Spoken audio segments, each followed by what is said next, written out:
Hello friends, आपका welcome है हमारे चैनल कोशिकियास में। आज मैं आप लोगों के सामने एनिमल किंगडम लेके आया हूँ और मैं आज आप लोगों का एनिमल किंगडम ख़त्म करवा दूँगा। कोई बच्चे अगर एनिमल किंगडम नहीं भी कहीं पढ़े हैं तो अगर वो ये वीडियो देख लेते हैं तो उनको पूरा का पूरा एनिमल किंगडम समझ में आ जाएगा और नेक्स्ट वीडियो में हम लोग एनिमल किंगडम से रिलेटेड सारा का सारा क्वेश्चन कर लेंगे। एनिमल किंगडम एक बहुत ही इंपॉर्टेंट टॉपिक है RRB ALP technician JE NTPC group D के एग्ज़ाम के लिए। ये बहुत बार पूछा जाता है और ये थोड़ा बच्चों के लिए टफ भी हो जाता है क्योंकि इसका जो नाम होता है वो थोड़ा कंफ्यूजिंग होता है। बट आज हम लोग ऐसे पढ़ेंगे कि हमारा एक भी क्वेश्चन एग्जाम में ना छूटे। तो एनिमल किंगडम का हम पूरा रिवीजन करेंगे, न्यू कॉन्सेप्ट को सीखेंगे। तो चलिए सबसे पहले स्टार्ट करते हैं। देखिए हमारा एनिमल किंगडम, ठीक है, तो आपको सबसे पहले तो ये समझना होगा कि जो हमारा एनिमल किंगडम होता है ये क्या होता है। तो देखिए एनिमल किंगडम में क्या होता है कि बहुत सारे लिविंग ऑर्गेनिज्म को रखा गया है।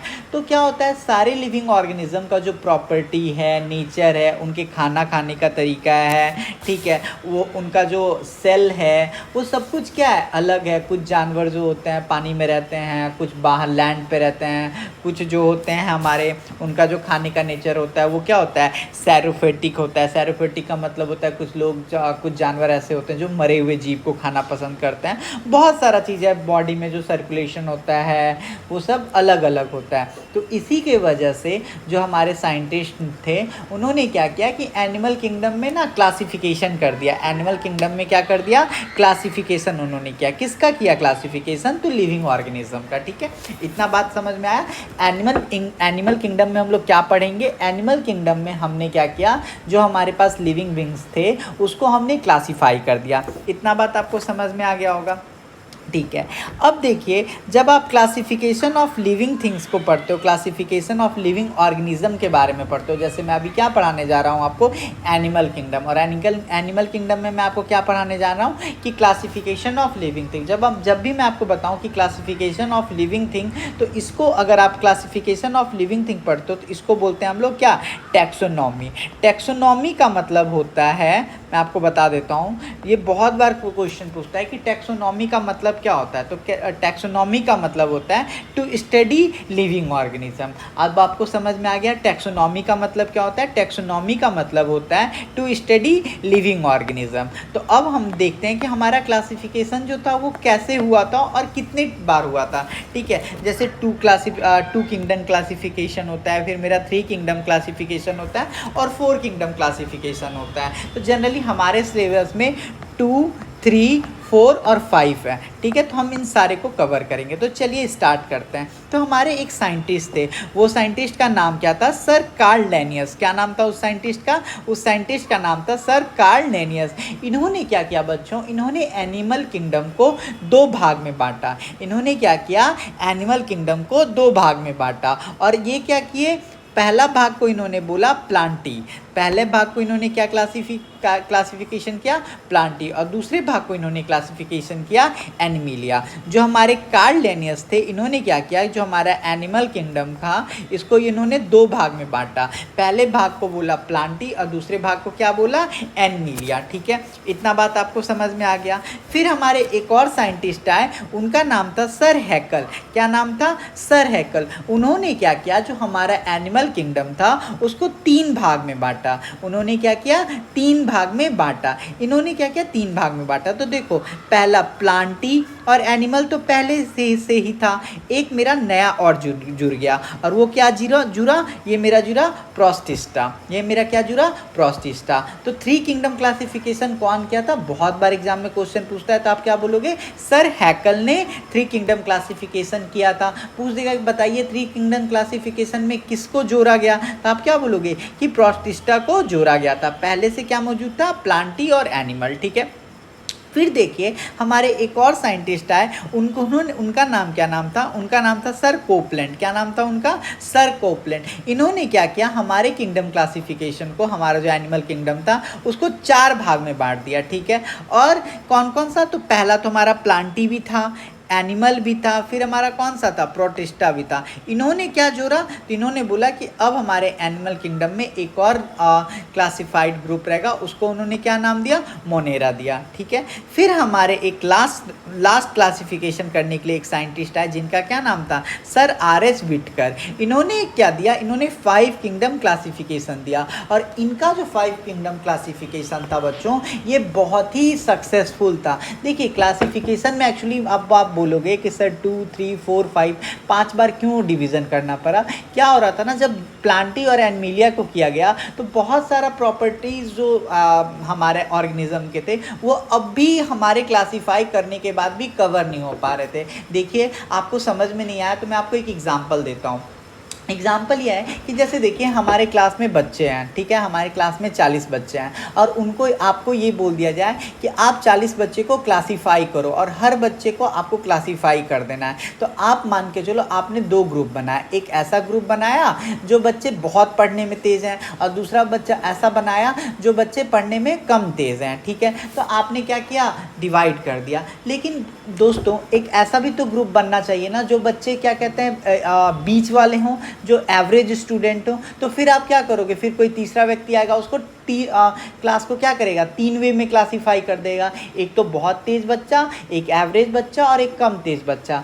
तो आप समझ में आया अब आपको। तो जिस टाइप से हमारे पास इंफॉर्मेशन आ रहा था हम क्या करते जा रहे थे, क्लासीफाई करते जा रहे थे। और जो हमारा लास्ट क्लासिफिकेशन था जिसको हम लोग 5 किंगडम क्लासिफिकेशन बोलते हैं, वो क्या था, हमारा मोस्ट सक्सेसफुल क्लासिफिकेशन था। और ये किसके द्वारा दिया गया था, तो ये सर व्हिटेकर के द्वारा दिया गया था, सर आर.एच. व्हिटेकर। ठीक है, और इन्होंने क्या क्या क्लासिफाइड किया था, देखिए हमारा प्लांटी पहले से मौजूद था, एनमिलिया भी पहले से मौजूद था, प्रोटिस्टा भी पहले से मौजूद था, मोनेरा भी पहले से मौजूद था। इन्होंने लास्ट में क्या ऐड किया, इन्होंने फंगी को ऐड किया। अब आपको समझ में आया, इन्होंने किसको ऐड किया, फंगी को इन्होंने ऐड किया। अब देखिए हमको यही पांचों पढ़ना है, यही पांचों, प्लांटी पढ़ना है, एनमिलिया पढ़ना है, प्रोटिस्टा पढ़ना है, मोनेरा पढ़ना है और फंगी को पढ़ना है। ठीक है, तो मैं आपको ना बेसिकली थोड़ा थोड़ा आइडिया बता देता हूँ कि प्लांटी क्या होता है, एनमिलिया क्या होता है, प्रोटिस्टा क्या होता है, मोनेरा क्या होता है, फंगी क्या होता है। तो देखिए एक बार हम लोग रिविज़न कर लेते हैं। हमारा मैंने आपको क्या बताया था, एनिमल किंगडम में हमने क्या किया, लिविंग ऑर्गेनिज्म को क्लासीफाई कर दिया। लिविंग ऑर्गेनिज्म को जब हम क्लासीफाई करते हैं और उसके बारे में जब पढ़ते हैं तो उसको हम लोग क्या बोलते हैं, टैक्सोनॉमी बोलते हैं। हमारे फर्स्ट साइंटिस्ट जिन्होंने क्लासिफिकेशन किया था उनका नाम था कार्ल लिनियस। इन्होंने एनिमल किंगडम को 2 पार्ट में डिवाइड कर दिया था, प्लांटी और एनिमिलिया। फिर हमारे एक साइंटिस्ट है जिनका क्या नाम था, सर हैकल। इन्होंने हमारे एनिमल किंगडम को 3 किंगडम क्लासिफिकेशन में क्या कर दिया, डिवाइड कर दिया। एक हमारा हो गया प्लांटी, एक हो गया एनिमल और एक मेरा हो गया प्रोटिस्टा। फिर हमारे एक साइंटिस्ट है कोपलैंड, इन्होंने क्या किया, 4 किंगडम क्लासिफिकेशन किया और इन्होंने किसको जोड़ा, मोनेरा को जोड़ा। फिर हमारे सर आए, सर आर.एच. व्हिटेकर, इन्होंने मोस्ट सक्सेसफुल क्लासिफिकेशन किया जिसको हम लोग 5 किंगडम क्लासिफिकेशन बोलते हैं, और इन्होंने किसको जोड़ा, फंगी को जोड़ा। अब हम पढ़ते हैं कि मोनेरा क्या होता है, एनमिलिया क्या होता है, प्रोटिस्टा क्या होता है, मोनेरा क्या होता है, फंगी क्या होता है। तो इन सब के बारे में थोड़ा थोड़ा जान लेते हैं। तो देखिए मोनेरा वैसा ऑर्गेनिज्म है जो किस चीज़ से बना हुआ होता है, तो आप बोलोगे मोनेरा वैसा ऑर्गेनिज्म होता है जो प्रोकैरियोटिक सेल से बना होता है। किससे बना होता है, प्रोकैरियोटिक सेल। और दोस्तों मैंने आपको पढ़ाया था प्रोकैरियोटिक सेल, यूकैरियोटिक सेल, अगर आपको याद हो तो, अगर आपको याद है तो आपको याद आया प्रोकैरियोटिक सेल और यूकैरियोटिक सेल क्या क्या होता है।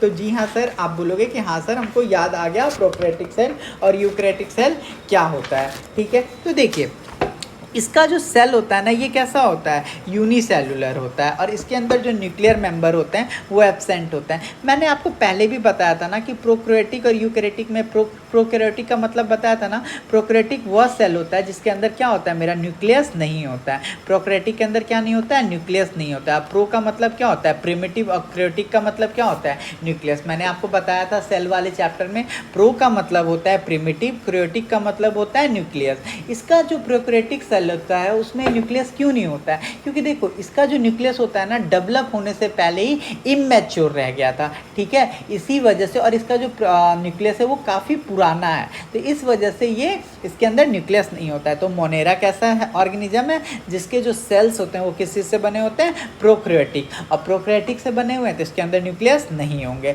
और जो मेरा मोनेरा होता है ये कैसा होता है? यूनिसेल्युलर होता है, मतलब इसके जो ऑर्गेनिज्म होता है इसका काम करने के लिए एक ही सेल सारा कुछ करता है, ठीक है। इसका अंदर जो न्यूक्लियर मेंबर होता है वो क्या होता है? एब्सेंट होता है या क्या होता है? इमैच्योर होता है। मैंने आपको बताया था ना प्रो का मतलब क्या होता है? प्रिमिटिव, पुराना, इमैच्योर, ठीक है।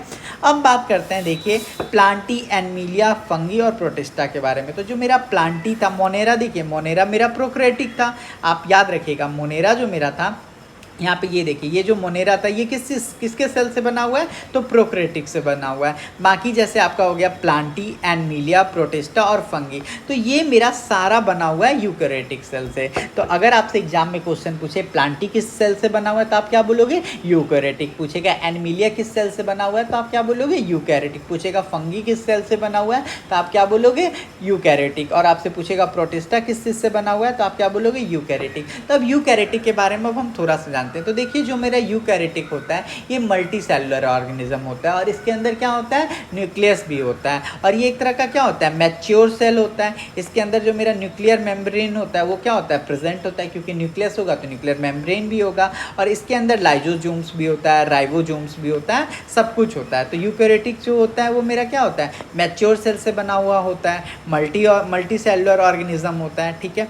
अब हम बात करते हैं प्रोटिस्टा के बारे में। तो देखिए जो मेरा प्रोटिस्टा होता है वो यूकैरियोटिक सेल से तो बना हुआ होता है, लेकिन ये कैसा होता है? यूनिसेलुलर होता है। जो मेरा प्रोटिस्टा होता है दोस्तों ये बना हुआ होता है यूकैरियोटिक सेल से, लेकिन ये मल्टी सेलुलर नहीं होता है। जो मेरा प्रोटिस्टा होता है ये बना तो होता है यूकैरियोटिक सेल से, इसके अंदर न्यूक्लियस भी होगा, राइबोसोम्स भी होगा, लाइजोसोम्स भी होगा, लेकिन ना ये यूनिसेलुलर होता है। यूनिसेलुलर का मतलब होता है दोस्तों जो मेरा एक सेल है ना वही सारा काम करेगा, ठीक है, मल्टी सेलुलर नहीं होगा, ठीक है।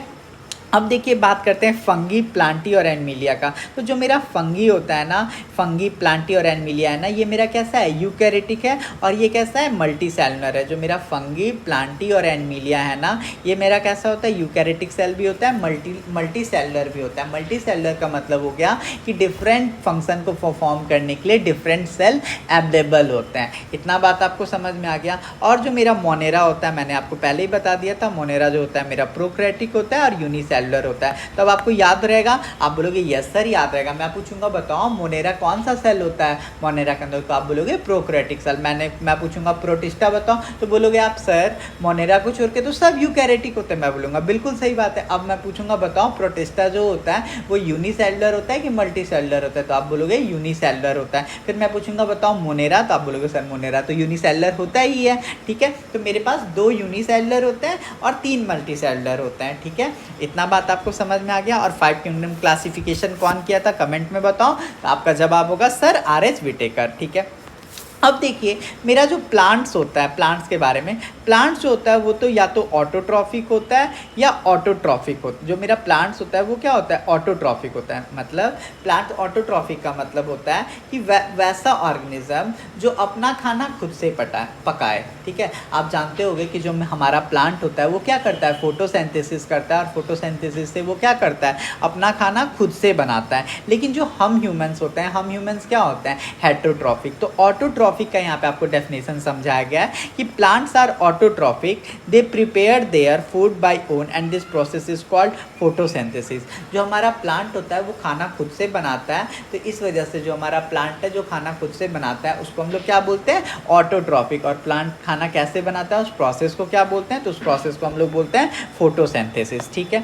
अब देखिए यहाँ पे क्या आता है कि जो मेरा फंगी है और एनिमिलिया ग्रुप है ये कैसे होते हैं? ये हेटरोट्रॉफिक होते हैं। हेटरोट्रॉफिक का मतलब हो गया कि ये दूसरे पे डिपेंड करते हैं। ये दूसरे पे किस चीज़ के लिए डिपेंड करते हैं? फूड के लिए। ये दूसरे से न्यूट्रिशंस लेते हैं। ये किससे लेते हैं? दूसरों से न्यूट्रिशंस लेते हैं। अब देखिए जो मेरा हेटरोट्रॉपिक है ना वो 2 पार्ट में डिवाइडेड है। अगर मैं आपसे पूछूं कि बताइए ह्यूमन मेरा ऑटोट्रॉपिक है या हेट्रोट्रॉपिक? तो आप बोलोगे सर जो ह्यूमन है वो मेरा हेट्रोट्रॉपिक है, क्योंकि ह्यूमन खाना खुद से नहीं बनाता है। किचन में जो खाना बनता है ना उसको आप मत सोच लेना, आपको चावल लाना पड़ता है ना, राइस लाना पड़ता है ना, आप चिकन के लिए डिपेंडेंट तो हो ना हैन वैन पे, ठीक है। तो बात यहाँ पे ये है, ठीक है। तो अब हमने क्या किया कि जो हमारा हेट्रोट्रॉपिक फूड का जो वो था कि कौन खाना कैसे बनाता है, हेट्रोट्रॉपिक को हमने अब 2 पार्ट में डिवाइड कर दिया।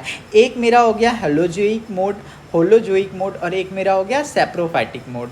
अब देखिए मैं आपको बताता हूँ सबसे पहले सैप्रोफाइटिक जो प्रोसेस होता है ना, इसमें क्या होता है, सैप्रोफाइटिक टाइप के जो ऑर्गेनिज्म होता है ना, ये मरे हुए जीव को खाना पसंद करते हैं। ये कैसे जीव को खाते हैं? मरे हुए जीव को। जैसे मान लो कोई डॉग है वो मर गया है, तो उसको ये खा जाएंगे। ये क्या करते हैं? मरे हुए जीव को खाते हैं। और सैप्रोफाइटिक प्रोसेस कौन करता है? कौन मरे हुए जीव को खाना पसंद करता है? तो ये मेरा फंगी करता है। और फंगी कैसा सेल से बना हुआ था? तो आप बोलोगे जो सर फंगी होता है ये मेरा यूकैरियोटिक सेल से बना हुआ होता है। फंगी कैसा होता है? मल्टी सेलुलर या यूनिसेलुलर? तो आप बोलोगे मल्टी सेलुलर। तो सैप्रोफाइटिक क्या होता है? सैप्रोफाइटिक वैसा प्रोसेस है जिसमें जो मेरा ऑर्गेनिज्म है वो मरे हुए जीव को खाना पसंद करते हैं, मतलब डेड डिकेइंग एनिमल्स को खाना पसंद करते हैं, ठीक है। और कौन ऐसा करता है? तो मेरा फंगी करता है। फिर आइए मेरा होलोजोइक मोड जो होता है इसमें मेरा एनमीलिया आ जाता है। होलोजोइक मोड में कौन आ जाता है? मेरा एनमीलिया आ जाता है। इसमें क्या होता है? इंजेशन होता है, डाइजेशन होता है, एब्जॉर्प्शन होता है, एसिमिलेशन होता है, एक्सक्रीशन।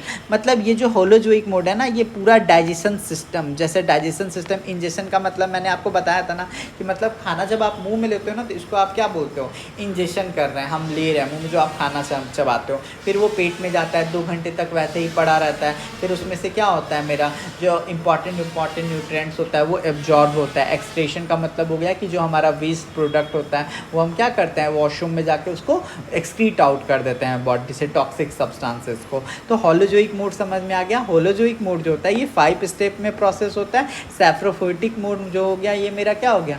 डेड डिकेइंग एनिमल्स को खाना। और ये कौन कराता है? फंगी। और ये कौन होता है? एनिमिलिया। तो आपको फंगी का भी पता चल गया, एनिमिलिया का भी पता चल गया। अब देखिए हमारा एनिमल किंगडम यहाँ से बेसिकली स्टार्ट हो रहा है, ठीक है। तो देखिए जो मेरा एनिमल किंगडम है उसका अगर आप आइडेंटिटी का बात कीजिए तो ये जनरली यूकैरियोटिक सेल्स के होते हैं। जो मेरा एनिमल किंगडम होता है जनरली ये किस चीज़ से बने हुए होते हैं? तो ये मेरा यूकैरियोटिक सेल से जनरली बने हुए होते हैं, ठीक है। आपको ये बात आप ध्यान रखिएगा, ठीक है। इतना चीज़ आपको समझ में आ गया। जो मेरा एनिमल किंगडम होता है उसमें मैक्सिमम जो ऑर्गेनिज्म होते हैं वो क्या होते हैं? मल्टी सेलुलर होते हैं। कैसे होते हैं? मल्टी सेलुलर होते हैं। और अगर एनिमल किंगडम का मैं बात करूं तो मेरा जो एनिमल किंगडम होता है ये कैसा होता है? हेट्रोट्रॉफिक होता है इन नेचर। जो मेरा एनिमल किंगडम होता है उनका खाना वो कैसे खाते हैं? तो उनका जो खाना होता है वो दूसरे पे डिपेंडेंट होते हैं, तो वो कैसे हो जाएंगे? हेट्रोट्रॉफिक इन नेचर हो जाते हैं। और यहाँ पे ये क्या कह रहा है? 5 step nutrition process. 5 step nutrition process का मतलब होता है कि इंजेशन होगा, डाइजेशन होगा, ठीक है, एक्सक्रीशन होगा, एब्जॉर्प्शन होगा, ठीक है। तो इस टाइप से जो मेरा ये देखो यहाँ पे है ना, एक्सक्रीशन, एसिमिलेशन, एब्जॉर्प्शन, इंजेशन, ठीक है। तो इस टाइप से ये होता है। अगर मैं बात करूँ तो हमारे साइंटिस्ट ने टोटल 11 फाइनल में एनिमल किंगडम को बांटा है। अगर आपसे एग्जाम में कोई पूछे कि हमारा जो एनिमल किंगडम है उसको कितने भागों में हमने बांटा है, तो आप बोलोगे कि सर हमने जो हमारे साइंटिस्ट हैं वो उन्होंने हमारे एनिमल किंगडम को टोटल 11 फाइलम में बांटा है। तो ये बहुत इंपॉर्टेंट क्वेश्चन आ जाता है। इससे क्वेश्चन आ जाता है कि बताइए एनिमल किंगडम को कितने फाइनल में बांटा गया है? फाइलम में, ठीक है। फाइलम का मतलब होता है ग्रुप, समूह। तो जो हमारा एनिमल किंगडम होता है उसको हमने 11 फाइलम में बांटा है। तो उसमें फर्स्ट आता है मेरा पोरीफेरा। फर्स्ट मेरा कौन सा आता है? पोरीफेरा। सेकेंड मेरा आता है नाइडीरिया। थर्ड मेरा आता है टीनोफेरिया। फोर्थ आता है मेरा प्लेथीमेंथस। फिफ्थ आता है मेरा स्किलमेंथिस। 6 आता है मेरा एनिलिडा। 7 आता है मेरा एंथ्रोपोडा। 8 आता है मेरा मोलस्का। 9 आता है मेरा इकोनोड्रेमेटा। 10 आता है मेरा हेमिकॉर्डेटा और 11 आता है मेरा कोर्डेटा। तो इसको हम लोग पहले डिफाइन कर लेते हैं ये क्या होता है, और फिर हम लोग इसी सीक्वेंस में पोरीफेरा से स्टार्ट करेंगे। तो देखिए सबसे पहले मैं आपको पोरीफेरा के बारे में बताता हूँ। तो देखिए पोरीफेरा का मतलब होता है, जैसे इसका नाम से ही देखिए, पोरी का मतलब होता है पोर्स। पोरी का क्या मतलब होता है? पोर्स। और पोर्स का मतलब क्या होता है? छिद्र। पोरी, पोरी का मतलब क्या होता है? पोर्स। और पोर्स का क्या मतलब होता है? छिद्र। छिद्र का मतलब होता है इस टाइप से उसके ऊपर छिद्र रहते हैं, ठीक है। इतना बात समझ में आ गया। और फेरा का मतलब होता है बियरिंग।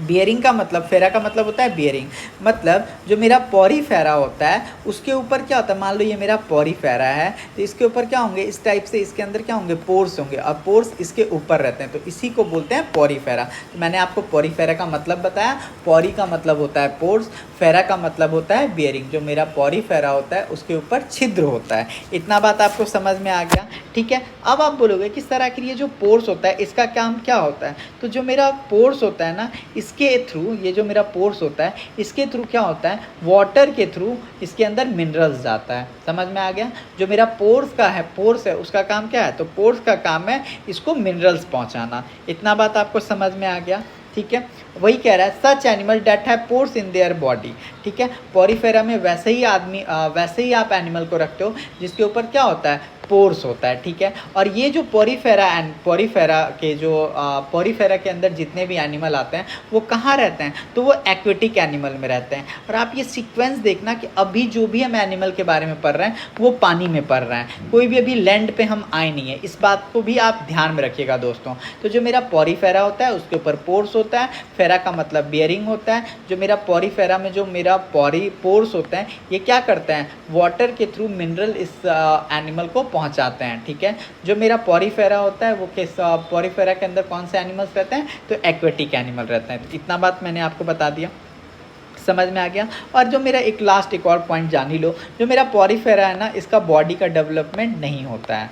जो मेरा पॉरीफेरा है इसका बॉडी का डेवलपमेंट अभी नहीं हुआ है। तो दो पॉइंट आपको ध्यान रखना है, एक तो ये कि अभी यहाँ पे बॉडी का डेवलपमेंट नहीं हुआ है, और दूसरा ये कि ये अभी कहाँ है, पानी में है, ठीक है। ये दो चीज़ आपको ध्यान रखना होगा। दूसरा मेरा क्या है, नाइडीरिया। देखिए नाइडीरिया जो होता है ये क्या होता है कि इसमें क्या होता है, जो मेरा पोर्स होता है ना वो कहाँ होता है, बॉडी पे होता है, और एक्स्ट्रा सेल होता है हेड के ऊपर। देखिए मान के चलिए ये मेरा हेड है, तो इसके ऊपर देख रहे हैं आप इस टाइप से ये एक्स्ट्रा हेड के आकार का है, हेड के आकार का है। तो इसी को हम लोग क्या बोलते हैं, नाइडीरिया का मतलब क्या हुआ कि इसके ऊपर पोर्स होता है और एक्स्ट्रा सेल होता है कहाँ पे, इसके हेड पे। और जो मेरा नाइडीरिया भी है ये कैसा है, ये भी मेरा एक्वेटिक एनिमल है। 11 फाइलम मैं आपको पढ़ाऊंगा, जिसमें मैंने फर्स्ट फाइलम के बारे में थोड़ा सा बताया, उसको डिटेल में भी हम पढ़ेंगे। तो पहला फाइलम क्या था, कौन सा मेरा था, पॉरीफेरा। सेकंड मेरा है क्या है, नाइडीरिया। नाइडीरिया के भी जो एनिमल्स होते हैं कहाँ रहते हैं, एक्वेटिक एनिमल होते हैं। इसका एग्जाम्पल अगर आपसे क्वेश्चन में पूछे तो आप क्या बोलोगे, जेलीफिश। जेलीफिश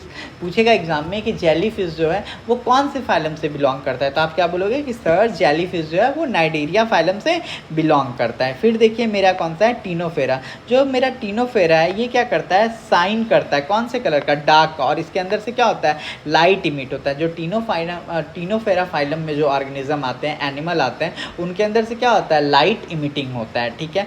फिर मेरा देखिए प्लेथीमेंथिस, ये क्या होता है, ये वॉर्म लाइक टेपवॉर्म होता है। ये मतलब क्या होता है, फ्लैट टाइप के टेपवॉर्म होते हैं, ठीक है। इतना बात समझ में आ गया। स्क्लेमेंथस ये क्या होते हैं, राउंड वॉर्म इसके अंदर आते हैं, ठीक है। Annelida, annual ring on a body, ठीक है। इसका एग्जांपल इन्होंने क्या दिया हुआ है, अर्थवॉर्म। सेवन्थ में देखिए अर्थोपोडा। अब देखिए जो मेरा अर्थोपोडा है दोस्तों ये क्या है, लार्जेस्ट फाइलम है। जो मेरा अर्थोपोडा है, आपसे क्वेश्चन पूछेगा कि हमारा जो एनिमल किंगडम है उसमें सबसे बड़ा फाइलम कौन सा है, तो आप क्या बोलोगे कि जो मेरा अर्थोपोडा है वो लार्जेस्ट फाइलम है। क्यों, क्योंकि 66% एनिमल इसी फाइलम से बिलोंग करते हैं। अब इस फाइलम में कौन कौन से आते हैं, तो इंसेक्ट आता है, बटरफ्लाई आता है, कॉकरोच आता है, स्पाइडर्स आता है, क्रैब्स आता है, स्कॉर्पियन आता है, ठीक है। फिर मेरा है मोलास्का। मोलास्का जो है ये मेरा सेकेंड लार्जेस्ट एनिमल फाइलम है, ठीक है। इसमें क्या क्या होता है, ऑक्टोपस आता है, स्नेल आता है, और इसमें कैसे एनिमल्स होते हैं, तो इसमें वैसे एनिमल्स होते हैं जो कैसे होते हैं, सॉफ्ट बॉडी एनिमल्स होते हैं। कैसे होते हैं, सॉफ्ट बॉडी एनिमल्स, ठीक है।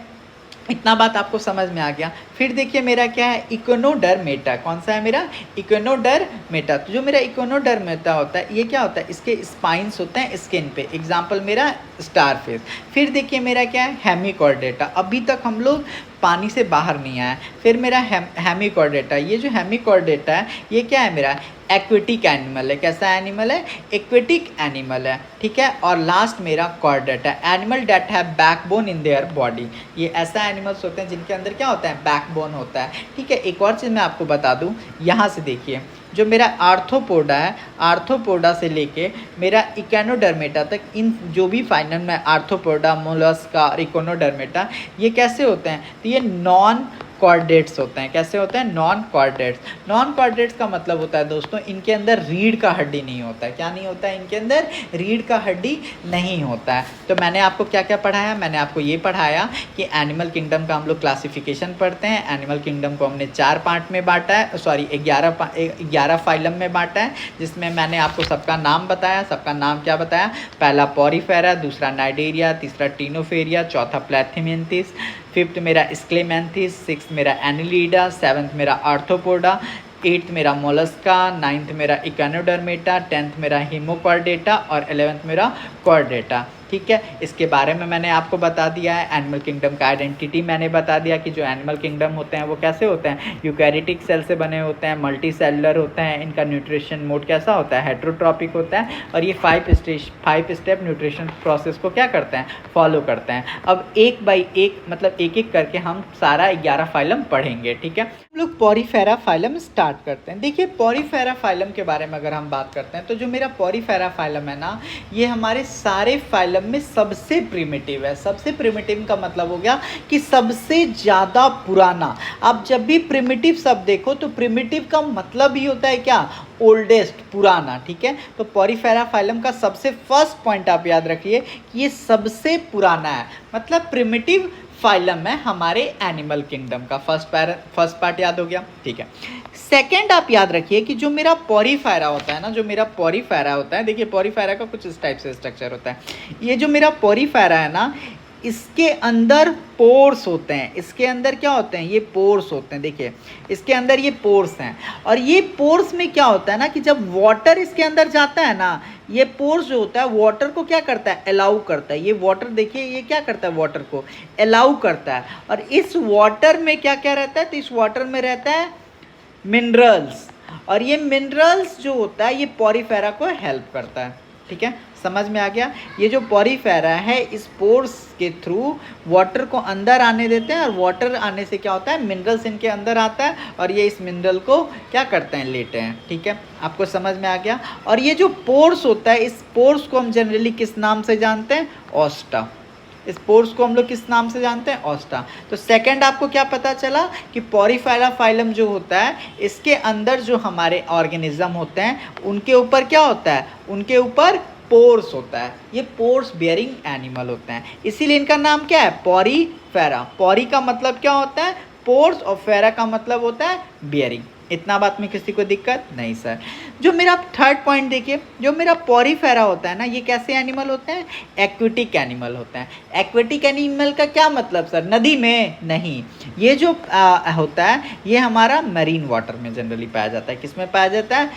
मरीन वाटर में पाया जाता है या नॉर्मल वाटर में पाया जाता है। ठीक है, तो कैसा हो गया? पहला पॉइंट ये प्रिमिटिव होता है, दूसरा इसके अंदर पोर्स होता है, तीसरा ये एक्वेटिक एनिमल है, मरीन वाटर और नॉर्मल वाटर में ये पाया जाता है। फोर्थ पॉइंट देखिए, अभी आप बस 2-3 चीज़ ध्यान देखिएगा। एक तो ये एक्वेटिक एनिमल ध्यान देखिएगा कि अभी पानी में ही है, लैंड पे नहीं आया। दूसरा आप ध्यान रखिएगा कि मूवमेंट हो रहा है कि नहीं हो रहा है। तीसरा आप यह ध्यान रखिएगा कि डाइजेशन होना स्टार्ट हुआ या नहीं हुआ। और चौथा यह ध्यान रखिएगा कि ऑर्गन बनना स्टार्ट हुआ कि नहीं हुआ। तो देखिए, चौथा जो होता है ये नॉन मूवेबल एनिमल्स होते हैं। ये क्या होता है कि जैसे ये बड़ा बड़ा मान के चलिए पहाड़ है, रॉक्स है, ये इससे अटैच्ड होते हैं। ये क्या होता है? इससे इस टाइप से अटैच होते हैं। ठीक है, तो आपको समझ में आया? जो मेरा पॉरीफेरा होता है ये नॉन मूवेबल्स होते हैं। ये क्या होता है? रॉक्स, जो बड़े बड़े रॉक्स होते हैं उससे ये अटैच्ड होते हैं। आप बोलोगे ये रॉक्स कहाँ होता है सर? तो ये जो रॉक्स होता है ये जनरली पानी के अंदर होता है। ठीक है, तो आपको समझ में आ गया? फोर्थ पॉइंट ये क्या हो गया? ये नॉन मूवेबल एनिमल होते हैं। तो ये कहाँ रहते हैं? तो ये अटैच रहते हैं रॉक्स से। ठीक है, अब बात आता है कि भैया इसके अंदर जो ये जब मूव नहीं करता है तो इसके अंदर फूड कहाँ से आता है? तो मैंने आपको क्या बताया था कि ये जो पोर्स होता है इसके थ्रू वाटर से इसके अंदर आता है, और वाटर से अंदर होता है क्या? मिनरल्स। तो आप समझ में आया? इसका भोजन पानी कहाँ से चलता है? इसी मिनरल से चलता है। ठीक है, जो मेरा वाटर फ्लो होता है वो कैसे होता है? तो देखिए, ये मेरा ऑस्टियम है। ऑस्टियम का मतलब हो गया ये पोर्स। ये देख रहे हैं, ये जो पोर्स, इसके थ्रू मेरा वाटर आता है, फिर मेरा स्पोगोनकल्म आता है, फिर मेरा ऑस्कलम तक आता है। समझ में आ गया? तो वाटर अगर पूछेगा कि वाटर कहाँ से आता है तो ऑस्टियम से आता है। ऑस्टियम को ही हम लोग ऑस्टिया भी बोलते हैं। तो मेरा जो पॉरीफेरा ऑर्गेनिज्म है उसके अंदर जो मेरा वाटर आता है वो कहाँ से आता है, ऑस्टिया से आता है, ठीक है।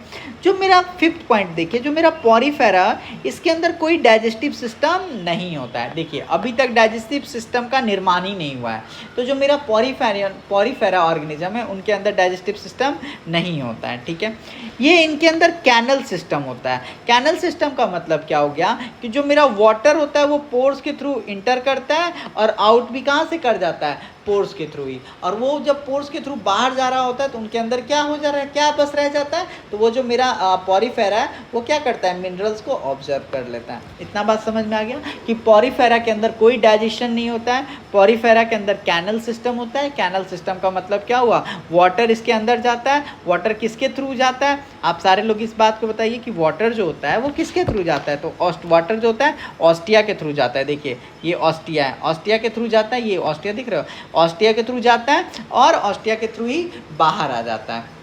अब बात करते हैं इसके रिप्रोडक्शन प्रोसेस का। तो जो मेरा पॉरीफेरा है इसका जो रिप्रोडक्शन प्रोसेस है वो मेरा सेक्सुअल भी है और एसेक्सुअल भी है। जो मेरा पॉरीफेरा है इसका जो रिप्रोडक्शन प्रोसेस है वो क्या है, मेरा सेक्सुअल भी है, एसेक्सुअल दोनों है, ठीक है। इसमें क्या होता है, और एक और होता है फर्गमेंटेशन प्रोसेस। यहीं पे एक और लिखिए फर्गमेंटेशन।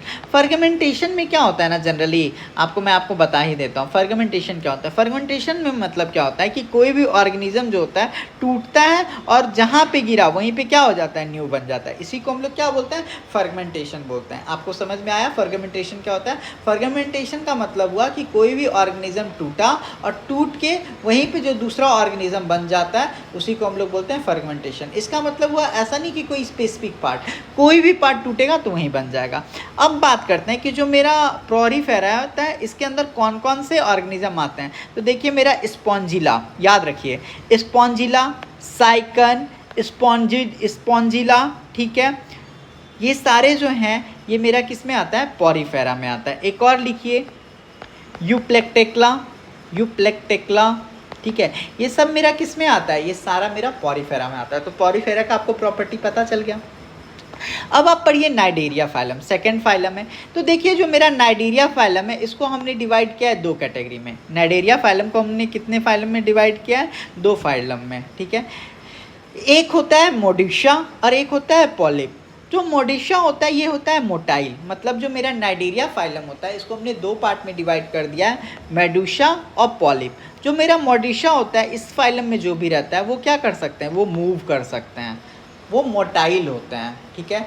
मेरा पॉरीफेरा फाइलम में कोई मूव नहीं कर सकता था, लेकिन देखिए नाइडेरिया फेरियम में क्या हुआ, इवोल्यूशन हुआ और इसमें अब जो भी एनिमल ऑर्गेनिज्म रहेंगे वो क्या कर सकते हैं, मूव कर सकते हैं, ठीक है। और जो मेरा पॉलिप रहता है, पॉलिप कैटेगरी जो है ये कैसा होता है, नॉन मोटाइल होता है, मतलब ये मूव नहीं कर सकता है। अब बात कीजिए नाइडेरिया फेरियम में कौन कौन आता है। तो नाइडेरिया फेरियम में जो जेली फिश होता है ये क्या कर सकता है, मूव कर सकता है। लेकिन जो मेरा हाइड्रा है वो क्या होता है, मूव नहीं कर सकता है, ठीक है।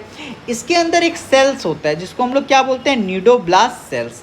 नीडोब्लास्ट सेल किसके अंदर होते हैं, नाइडेरिया फाइलम में।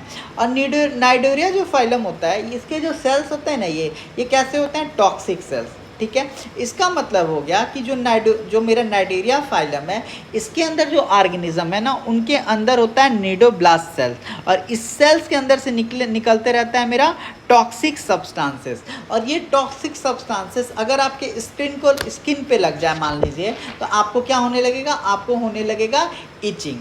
इतना बात आपको समझ में आ गया। अब मेरा जो नाइडेरिया फाइलम के जो ऑर्गेनिज्म है देखिए वो कहाँ रहता है, तो ये हमारा फ्रेश वाटर में पाया जाता है। नाइडेरिया फाइलम के जो हमारे ऑर्गेनिज्म है ये हमारे फ्रेश वाटर में क्या होता है, पाए जाते हैं, देखिए लेक्स और रिवर में। अब बात आता है इसका एक्सक्रीटरी सिस्टम का। तो देखिए इसके अंदर कोई एक्सक्रीटरी सेल नहीं होता है, तो इसका एक्सक्रेशन कहाँ से होता है सर, तो इसका जो एक्सक्रेशन होता है बॉडी सरफेस से होता है। नो एक्सक्रीटरी सेल का मतलब कि कोई प्रॉपर एक बॉडी ऑर्गन नहीं है। जैसे हमारे बॉडी में एनस है, उससे हमारा वेस्ट प्रोडक्ट बाहर आता है ना, यूरिन आप करते हो, ठीक है।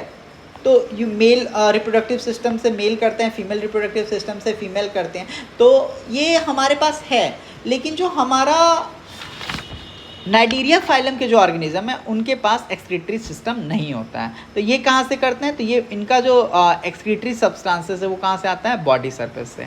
अब बात आता है कि जो ये एक्सक्रीटरी प्रोडक्ट इनका क्या होता है, क्या निकलता है, तो ये जल्दी जो निकलता है वो होता है अमोनिया। इनके पास कोई लंग्स नहीं होता है, नो रेस्पिरेटरी ऑर्गन, ठीक है। और ये फर्स्ट फाइलम ऐसा है जिसमें क्या पाया जाता है, न्यूरॉन्स पाया जाता है।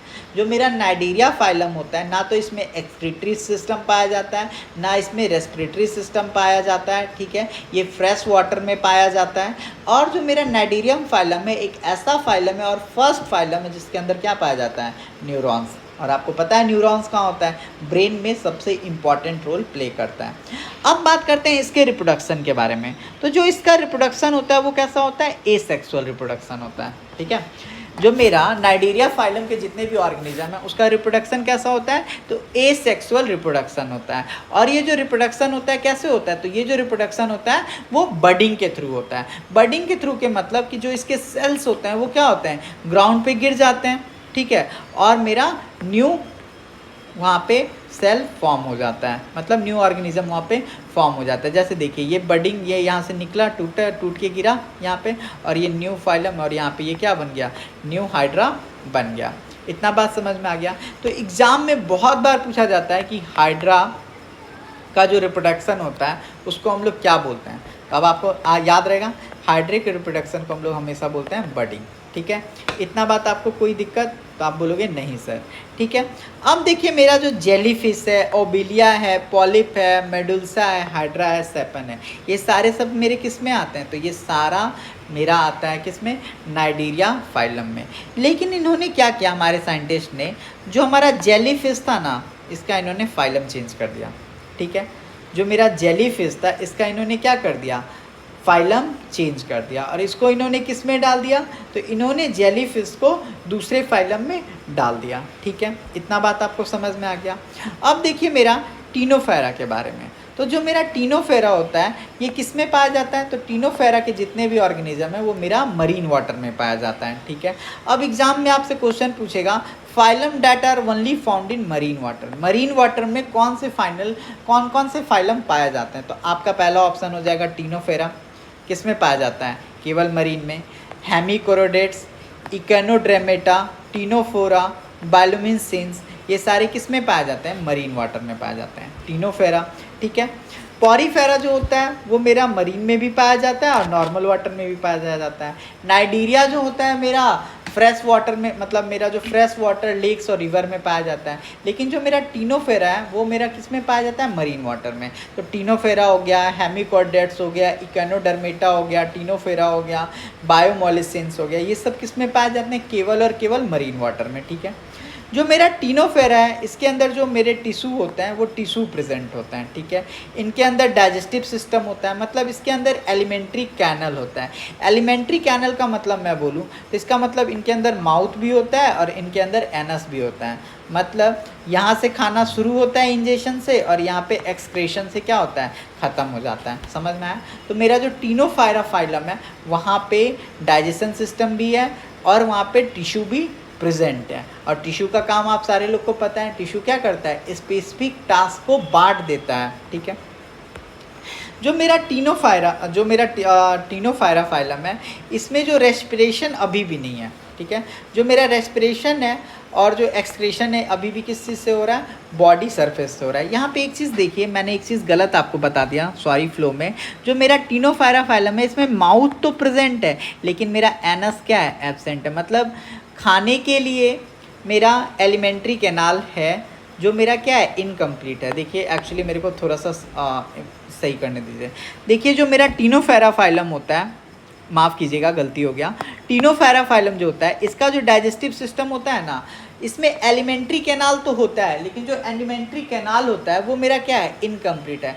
क्यों इनकम्प्लीट है, क्योंकि आप जानते हैं कि जो मेरा एलिमेंट्री कैनाल है वो पूरा तभी होगा जब उसके अंदर क्या हो, माउथ भी हो और उसके अंदर एनस भी हो, ठीक है।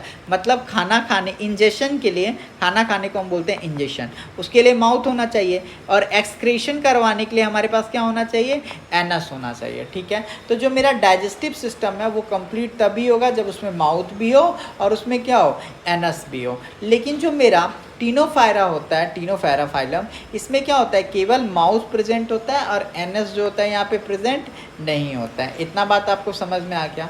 तो अब बात आता है कि जो मेरा टीनोफायरा फाइलम होता है इसमें रेस्पिरेशन और एक्सक्रीशन कैसे होता है। तो इसमें जो रेस्पिरेशन होता है वो हमारा इसके बॉडी सरफेस से होता है, जैसे कि मेरा नाइडीरिया फाइलम में भी हो रहा था। तो आप एक चीज़ देखिए कि मेरा पॉरीफेरा फाइलम में ना एक्सक्रीटरी सिस्टम था, ना मेरा डाइजेस्टिव सिस्टम था। जो मेरा नाइडीरिया फाइलम था उसमें भी मेरा ना तो एक्सक्रीटरी सिस्टम था, ना मेरा डाइजेस्टिव सिस्टम था, ना मेरा रेस्पिरेटरी सिस्टम था। लेकिन जब हम तीसरे फाइलम पे आए तो तीसरे फाइलम में जो मेरा डाइजेस्टिव सिस्टम है वो आधा बन चुका है, ठीक है। अब बात करते हैं कि इसके अंदर न्यूरॉन्स होता है कि नहीं। तो न्यूरॉन्स तो मेरा नाइडीरिया फाइलम से ही बनना स्टार्ट हो गया था। तो नाइडीरिया फाइलम से ही न्यूरॉन्स आ गया था, तो मेरा टीनोफायरा फाइलम में भी न्यूरॉन्स होगा। अब देखिए जो मेरा टीनोफायरा फाइलम है इसमें जो मतलब इसमें कौन कौन से ऑर्गेनिज्म आते हैं। तो ये मेरा आता है टीनोप्लाना, जेलीफिश वही जेलीफिश है जिसको हम लोग किस में से, नाइडीरिया फाइलम से इसमें डाल दिए थे। फिर मेरा होता है प्लूरोब्रेकिनिया, ठीक है। ये सब मेरा क्या है, ये सब मेरा टीनोफायरा फाइलम का ही पार्ट्स है, ठीक है। इतना बात आपको समझ में आ गया। और जेलीफिश को ही हम लोग क्या जानते हैं, जेलीफिश को ही हम लोग फॉल्स फिश के नाम से जानते हैं, ठीक है। अब देखिए हम आपसे एक चीज़ पूछना चाहते हैं कि जो मेरा टीनोफेरा होता है वो क्या होता है। तो टीनोफेरा जो होता है ये कार्निवोरस होते हैं। जो टीनोफेरा होता है ये क्या खाना खाते हैं, तो ये कार्निवोरस होते हैं। ये जनरली इंसेक्ट को खाते हैं। ये किसको खाते हैं, इंसेक्ट को। अगर आपसे कोई पूछे कि टीनोफायरा जो होता है वो क्या खाता है, तो आप क्या बोलोगे, टीनोफायरा जो होता है ये इंसेक्ट को खाता है, ठीक है। और ये मोटाइल होते हैं, ये मूवमेंट कर सकते हैं। और ये मूवमेंट किसकी हेल्प से करते हैं, तो इनके अंदर होता है सीलिया। ये सीलिया की हेल्प से क्या करते हैं, मूवमेंट करते हैं। तो जो मेरा टीनोफायरा फाइलम है ये क्या होता है, ये मूवमेंट भी कर सकता है और इनका जो भोजन होता है वो क्या होता है, इंसेक्ट होता है। अब मैं आपको फॉल्स फिश के बारे में थोड़ा बता दूं। यहाँ पे देख लो, जब मैं फॉल्स फिश का बात करता हूँ ना, एग्जाम में बहुत बार क्वेश्चन आता है कि फॉल्स फिश इनमें से कौन सा ऑप्शन है। तो देखिए फॉल्स फिश मेरा पहला तो मेरा जेली फिश, ठीक है। जेली फिश जो होता है ये कोई फिश नहीं है। स्टार फिश ये मेरा कोई फिश नहीं है, ठीक है। जो मेरा डॉल्फिन है ये मेरा कोई फिश नहीं है। ये सब मेरा क्या है, फॉल्स फिश। एग्जाम में बहुत बार क्वेश्चन आता है। जो मेरा वेल फिश है ये मेरा कोई फिश नहीं है, ठीक है। जो मेरा कॉम्ब जेली है ये भी मेरा क्या, ये भी मेरा फॉल्स फिश है। तो देखिए अगर आपसे एग्जाम में क्वेश्चन पूछे कि फॉल्स फिश कौन कौन सा है, तो आप बोलोगे jelly fish, star fish, dolphin, whale, comb jelly. ये सब मेरा क्या है, ये सब मेरा फॉल्स फिश है। तो मैंने आपको 3 पढ़ा दिया, पॉरीफेरा, ठीक है, पॉरीफेरा पढ़ा दिया, नाइडीरिया पढ़ा दिया और टीनोफेरा पढ़ा दिया। अब देखिए प्लैटहेलमिन्थेस, ये जो होता है ये मेरा कैसा होता है, तो ये मेरा फ्लैट वॉर्म होता है। फ्लैट वॉर्म जो कैसा होता है, रिवन के आकार का होता है। इनका जो बॉडी होता है, इनका बॉडी कैसा होता है, फ्लैटेंड बॉडी होता है, ठीक है। इनके जर्म लेयर फाउंड होते हैं। ये किसमें हेल्पफुल होते हैं, तो ये ऑर्गन बनाने में हेल्प करते हैं। जो मेरा प्लैथमेंथिस होता है ये फ्लैटफॉर्म होता है। फ्लैटफॉर्म मतलब क्या, रिवन के टाइप का दिखता है। इनका बॉडी जो होता है फ्लैट होता है। इनके अंदर जर्म लेयर फाउंड होता है जो क्या होता है, हेल्प करता है किस चीज़ में, फॉर्मेशन ऑफ ऑर्गन में। इनके अंदर ऑर्गन लेवल क्या होता है, प्रेजेंट होता है, ठीक है। इस बात को आप ध्यान रखिएगा कि इनके अंदर ऑर्गन लेवल प्रेजेंट होता है, ठीक है। जो मेरा टीनोफायरा था उसमें क्या था, टिश्यू लेवल प्रेजेंट था। अब देखिए इसमें ऑर्गन भी बनने लगा है, ठीक है। एक्सक्रेशन जो होता है इनका वो फ्लेम सेल्स के थ्रू होता है। जो मेरा एक्सक्रेशन होता है वो किस चीज़ से होता है, फ्लेम सेल से होता है। तो जो मेरा प्लैमेंथिस होता है इनके अंदर जो एक्सक्रेशन होता है किस चीज़ से होता है, फ्लेम सेल से होता है, ठीक है। और ये क्या होते हैं, तो ये मेरे पैरासाइट्स होते हैं। ये क्या होते हैं, मेरा पैरासाइट्स होते हैं, ठीक है। पैरासाइट्स वो होते हैं जिनका खाना का नेचर क्या होता है, सेप्रोफाइट होता है। सेप्रोफाइट का मतलब क्या होगा, ये मरे हुए जीव को खाना पसंद करते हैं, ठीक है। इनका जो सेक्सुअल होता है वो क्या होता है, बायोसेक्सुअल होता है। बायोसेक्सुअल का मतलब क्या हुआ, इनके अंदर मेल और फीमेल दोनों एक ही में होता है, ठीक है। एग्जाम्पल का बात कीजिए तो लीवर फ्लूक, टेप वॉर्म, पॉलिनेरा, फैसोलिया, ये सब मेरा क्या होता है, इसका एग्जाम्पल है। जो मेरा लीवर फ्लूक है ये लीवर रूट डिजीज़ किस में होता है, सिप में कॉज करता है, ठीक है। जो मेरा लीवर फ्लूक डिजीज़ होता है ये किस में होता है, सिप में होता है। टेपवॉर्म होता है इसी का। जो मेरा प्लेनेरिया होता है ये क्या करता है, हमारे ब्रेन को क्या कर देता है, डैमेज होता है। जो मेरा फैसुलिया होता है ये मेरा क्या करता है, लीवर को डैमेज कर देता है। इतना बात आपको समझ में आ गया।